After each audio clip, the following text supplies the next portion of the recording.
বিশ্বাসগত পার্থক্য এখানে। এখন মুমিন মুসলিম হিসাবে আমরা বিশ্বাস করি আল্লাহ পাকের ফেরেশতা আছে না নাই? আছে।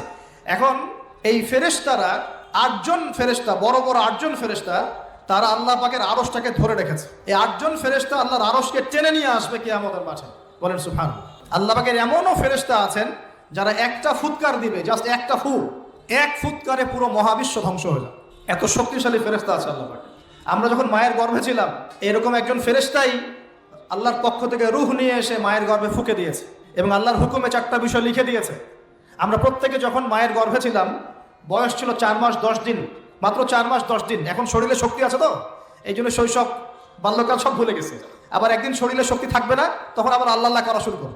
2 দিন ডায়রিয়া হলেই আল্লাহ আল্লাহ শুরু হয়ে যায়।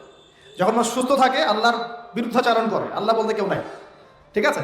ওই ফেরেশতা লিখে দিয়েছেন 4টা জিনিস আল্লাহর পক্ষ থেকে। 1, সেই ব্যক্তির হায়াত কতটুকু হবে। 2, দুনিয়াতে রিজিক পাবে, কি কি রিজিক পাবে। 3 নাম্বার, তার কাজগুলো কি কি হবে, দুনিয়ায় কি কি কাজ করবে সে। আর 4 নাম্বার, তার সৌভাগ্য, সে সৌভাগ্যবান হবে না দুর্ভাগ্যবান হবে, মানে জান্নাতি হবে না জাহান্নামী হবে। এটা লিখে দেওয়া হয়ে গেছে। এখন এরকম 8জন বড় বড় ফেরেশতা আল্লাহর আরশটাকে ধরে রেখেছেন। আর আমরা বলছি কুরসির কথা। এই কুরসি আসমান জমিনকে ঘিরে আছে। আর আয়াতুল কুরসি যে ব্যক্তি তেলাওয়াত করবে, ইনশাআল্লাহ তাআলা আল্লাহর পক্ষ থেকে একজন ফেরেশতা তাকে সারা রাত পাহারা দিবে ইনশাআল্লাহ। কে অপরকে আল্লাহর জন্য মহব্বত করে। বয়ফ্রেন্ড গার্লফ্রেন্ড ট্রেডিশন বলা হচ্ছে না, বয়ফ্রেন্ড গার্লফ্রেন্ডের হারাম জেনার ভালোবাসা বলা হচ্ছে না। কি বলা হচ্ছে? দিনের জন্য, আল্লাহর জন্য দুজন পরস্পরকে ভালোবাসে, আল্লাহর জন্যই বিচ্ছেদ ঘটে। 5 নাম্বার, সেই ব্যক্তি যাকে, যুবক ভাই শোনেন ভালো করে, সেই ব্যক্তি যাকে কোনো সুন্দরী নারী জেনার জন্য ডাকে, সুন্দরী উচ্চ বংশের কোনো মেয়ে নিজেই জেনা করার জন্য ডাকে, কিন্তু যুবক বলে আমি আল্লাহকে ভয় করি, ইন্নী আখাফুল্লাহ, আমি আল্লাহকে ভয় করি। এরকম যুবক আছে এখনো বাকি সমাজে? এখন তো ইচ্ছা করেই মানুষ জেনা করে। এখন তো জেনা এত সহজ, মানুষ 1000, 1500, 2000 টাকা দিয়ে জেনা করতে পারে। এই সমাজে জেনা সহজ, বিয়ে হয়েছে কঠিন। এই সমাজে জেনাটা সহজ হয়ে গেছে, বিয়েটা কঠিন হয়ে গেছে। এই জন্য বিয়ের ঝামেলা অনেকে যেতে চায় না। জেনা করেই তো আমি যা উদ্ধার করার করছি, বিয়ে করলে খাওয়াতে হবে, নিজের পায়ে দাঁড়াতে হবে, এই লাগবে সেই লাগবে, সুবহানাল্লাহ। কিন্তু প্রিয় ভাই মনে রাখবেন, যদি আপনি জেনা থেকে বেঁচে থাকতে পারেন, আল্লাহ পাক আপনাকে সাক্ষাৎ মৃত্যুর হাত থেকেও বাঁচাতে পারেন। এটা আমি এমনি এমনি বলি নাই, আমি দলিল দিচ্ছি। জেনা এমন একটা পাপ, যেই পাপ থেকে যদি কোনো যুবক নিজেকে বাঁচাতে পারে, আল্লাহ পাক তাকে সাক্ষাৎ মৌতের হাত থেকেও বাঁচাতে পারবে ইনশাআল্লাহ। কিভাবে?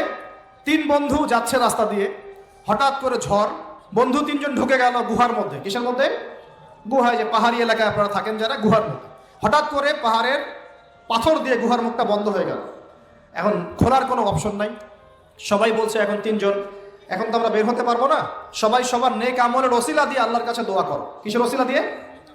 নেক আমলের ওসিলা দিয়ে দোয়া করতে হয়। যে হাদিস, মৃত মানুষকে ওসিলা করে তার জন্য নজর মানত জবাই করে দোয়া করতে হয় না, নিজের নেক আমলের ওসিলা দিয়ে আল্লাহর কাছে দোয়া করতে হয়। আল্লাহ পাক এখন দোয়া শুনলেন। একজন বলছে আমি আমার পিতা মাতাকে খুব খেদমত করতাম, তাদেরকে দুধ পান না করে দুধ পান করাতাম না, নিজেও করতাম না, ছেলেদেরকে করাতাম না। আল্লাহ, এই কাজটা তোমার ভালো লাগলে আজকে গুহার মুখ থেকে পাথর সরিয়ে দাও। পাথর একটু সরে গেল। পাথর আল্লাহর কথা শোনে কিনা? শোনে না? সবাই আল্লাহর কথা শোনে। আগুন আল্লাহর কথা শোনে কিনা? ইব্রাহিমের জন্য আগুন ঠান্ডা হয়ে যায় নাই? আচ্ছা, তারপরে আরেকজন দোয়া করছে, আল্লাহ, আমার এক কর্মচারী ছিল, তার বেতন বাকি ছিল, সে বেতন না নিয়ে চলে গেছে, আমি সেই বেতনটা দিয়ে কিছু গবাদি পশু কিনেছি। আস্তে আস্তে গবাদি পশু বেড়েছে, অনেক দিন পর সে এসেছে টাকা চাওয়ার জন্য। তা আমি বলেছি সবই তোমার, সব নিয়ে চলে যাও। সে বলেছে আপনি কি ফাইজলামি করতেছেন আমার সাথে? আমার টাকা আমাকে দেন। বলছে না, তোমার টাকা দিয়ে আমি এটা কিনেছিলাম, আজকে বংশবৃদ্ধি হয়েছে, সব তোমার, নিয়ে যাও। সে নিয়ে গেল। সে বলছে আল্লাহ, এই কাজ যদি তোমার সন্তুষ্টির জন্য করে থাকি, আজকে আমাকে বাঁচাও। পাথর একটু সরে গেল। এবার তৃতীয় ব্যক্তি, এই ছেলে বলছে, যুবক ছেলে, আল্লাহ, আমার একজন চাচাতো বোন ছিল। কে ছিল? এই যে বয়ফ্রেন্ড গার্লফ্রেন্ড, খালাতো বোন, চাচাতো বোন, এখন তো বিচ্ছিরি অবস্থা। এখন এমন একটা অবস্থা, পশ্চিমা সভ্যতার রিপোর্টগুলো পড়ে দেখি, ভাইও বোনের সাথে জেনা করে। ওদের ওখানে নিজের আপন পিতার দ্বারাও মেয়ে সেক্সুয়াল হ্যারাসমেন্টের শিকার হয়।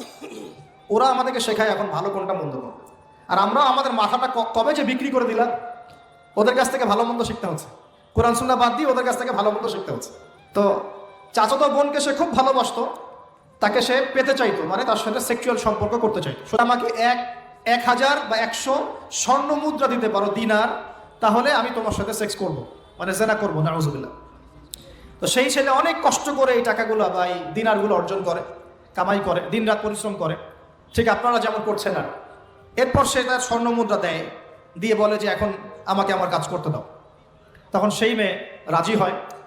ঠিক যে মুহূর্তে তারা সেক্সুয়াল সম্পর্কটা করবে, ঠিক ওই মুহূর্তেই এই মেয়ে বলে ওঠে, হে আল্লাহর বান্দা, আল্লাহকে ভয় করো। আমি সারা জীবন আমার সতীত্বকে ধরে রেখেছি, কাউকে দেইনি। আমি কারো সাথে এরকম অন্যায় করি নাই, আমি খারাপ মেয়ে নই, তুমি আমার ইজ্জতটা নষ্ট করো না। কে বলছে কথা? মেয়ে। ওই অবস্থা থেকে কি একটা ছেলের উঠে আসা সম্ভব? এটা কি এতটাই সহজ? এটা কিন্তু সহজ না। সত্যি কথা বলতে এই বিষয়টা কিন্তু এতটাও সহজ না। যারা অবিবাহিত তারা হয়তো বুঝতে পারবে না, বিবাহিতরা বুঝতে পারছে। তো ওই অবস্থা থেকে সেই টাকাগুলো না নিয়ে সেই স্বর্ণমুদ্রা মেয়েকে দিয়ে ওখান থেকে সেই ছেলে উঠে আসে আল্লাহর ভয়ে। সে এখন গুহার মধ্যে আটকা পড়েছে, আল্লাহকে বলছে, আল্লাহ ওই দিন ওই কাজ যদি তোমার সন্তুষ্টির জন্য করে থাকি, আজকে আমাকে মৃত্যুর হাত থেকে বাঁচাও। সমস্ত পাথর ধপধপ করে সরে গেল গুহার মধ্যে। এটা কিন্তু কোনো গাল গল্প না, এটা বনু ইসরাইলের ঘটনা, সত্য ঘটনা। এই হাদিস থেকে আমি আপনাকে দলিল দিচ্ছি যে যদি জেনার মতো পাপ থেকে আমি সরে আসতে পারি, সাক্ষাৎ মৌত থেকে আল্লাহ বাঁচাতে পারে। প্রিয় ভাই, সেই যুবক আরশের ছায়া ছায়া পাবে যে তার যৌবনকালটাকে আল্লাহর পথে কাটিয়েছে, এবং যে যাকে কোনো সুন্দরী মেয়ে জেনার জন্য আহ্বান করে সে বলে আমি আল্লাহকে ভয় করি। আমরা তওবা করি, আমরা কোনো প্রকার জেনার পাবে যাব না ইনশাআল্লাহ। যদি হারাম কোনো সম্পর্ক থেকে থাকে, আজকেই এই নাম্বার ডিলিট করে ফেলতে হবে। আল্লাহ পাক তৌফিক দান করুন। ডিলিট করার আগে আবার ফোন করে বলেন না যে আজকে থেকে আর কথা বলবো না, তাহলে এই কথা আর কোনোদিন শেষ হবে না। একবারই বন্ধ, ডিসকানেক্টেড। কার জন্যে? আল্লাহর জন্য। এবং এটা করার পরে আল্লাহকে বলতে হবে, আল্লাহ শুধু তোমার ভয়ে এবং তোমার সন্তুষ্টি পাওয়ার জন্য আমি জেনা থেকে বেরিয়ে আসলাম। আল্লাহ তুমি আমাকে হেদায়েত দাও, ঈমান দাও, আমল দাও, এবং তোমার রাস্তায় আমাকে বেহিসাব রিজিক দাও, এবং নেককার, কুমারী, প্রেমময়ী, তাকওয়াবান, মুত্তাকি একজন স্ত্রী আল্লাহ তুমি আমাকে দান করো। ইনশাআল্লাহ আল্লাহ পাক আমাকে দান করো। আল্লাহ পাক দান করো। আল্লাহ পাকের জমিন প্রশস্ত, আল্লাহর হাত প্রশস্ত। আল্লাহর হাতকে সংকীর্ণ মনে করবেন না, আল্লাহর জমিনকে সংকীর্ণ মনে করবেন না। আল্লাহ পাক যাকে ইচ্ছা বেহিসাব রিজিক দিতে পারে ইনশাআল্লাহ। আল্লাহ পাক আমাদের সবাইকে বেহিসাব রিজিক দান করুন বলি আমিন। আর কে? আর সেই ব্যক্তি যে এত গোপনে দান করে, যার বাহাত জানে না ডান হাত কি দান করেছে। যার বাহাত জানে না ডান হাত কি দান করেছে। আমাদের মতো নয় যে 10,000 টাকা দান করলে সবাইকে না জানানো পর্যন্ত ঘুম হচ্ছে না, এমন নয়। দান এমন গোপনে করে যে তার বাহাত জানে না ডান হাত কি দান করছে। আল্লাহ পাক আমাদের সবাইকে গোপনে দান করার তৌফিক দেন। এর মানে এই না যে প্রকাশ্যে দান করা যায় না, প্রকাশ্যেও দান করা যায়। অন্যকে উৎসাহিত করার জন্য প্রকাশ্যেও দান করা যায়, কিন্তু গোপন দান আল্লাহর কাছে অনেক বেশি পছন্দের। আর 7 নাম্বার সেই ব্যক্তি যে নীরবে নিভৃতে গোপনে আল্লাহর কথা স্মরণ করে কাঁদে এবং তার চোখ দিয়ে অশ্রু প্রবাহিত হয়। এই 7 শ্রেণীর মানুষকে আল্লাহ পাক কিয়ামতের মাঠে আরশের ছায়া ছায়া দিবে ইনশাআল্লাহ।